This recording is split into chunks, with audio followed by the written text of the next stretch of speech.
shuffling around in their backpacks and shoving loose papers into their notebooks. I waited until my eyes met Savannah's. She flashed a sheepish grin in my direction and quickly looked away. Savannah is always on time and prepared. I remember meeting her in the first grade.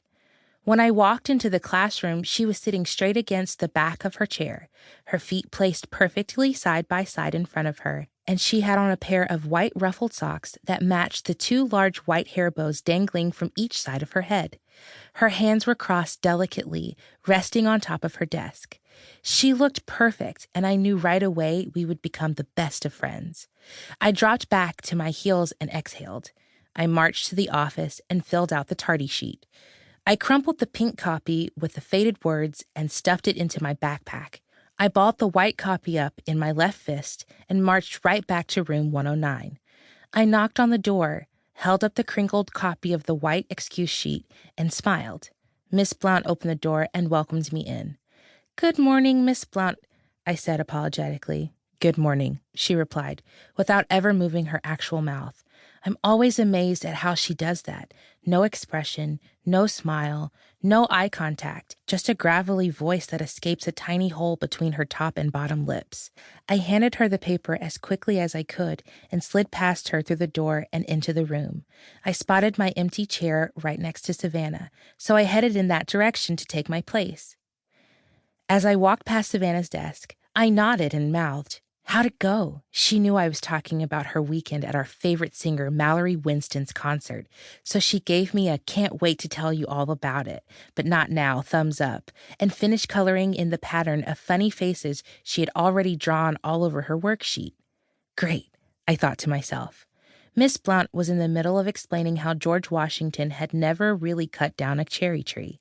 I put on my glasses, opened my eyes really wide, and tried to focus. For some reason, it wasn't working.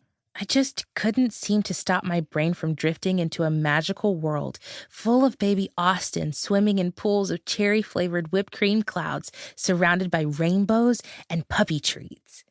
Before I knew it, half the day was over and everyone was grabbing their things and heading to lunch. "I'm starving. Let's find Emma," Savannah announced as we strolled toward the cafeteria. Savannah and I scanned the large room until we spotted Emma in the middle of a huge crowd. She was wearing her knee-high white lace socks, her navy uniform skirt with the two large red buttons on the front, and she had her black fringed vest tossed over her white uniform shirt. Emma burst through the crowd chanting, "Lena! Lena! Savannah! Hey, over here!" "Hey, girl!" Savannah wrapped her arms around Emma's neck. "Love the socks." "Me too, but wait until Miss Blount sees them. You're gonna get it," I sneered playfully. "Wait, what's wrong with these?" Emma seemed genuinely surprised by my warning as she knocked her knees together and shrugged innocently. I have never been able to figure out how she can get away with being completely out of uniform every day, but she does. It's probably because Emma knows how to make everyone smile with her silly jokes and spunky smile. She is always ready to have fun, and I think even the overly strict teachers like Miss Blount appreciate that. Savannah and I followed Emma to a table mostly full of friends from her homeroom. This is the first year since first grade that the three of us haven't shared a single class together. We missed her, but our friendship is strong enough to survive a few hours apart. Emma slid into the open space between two of her friends while Savannah and I sat directly across from them.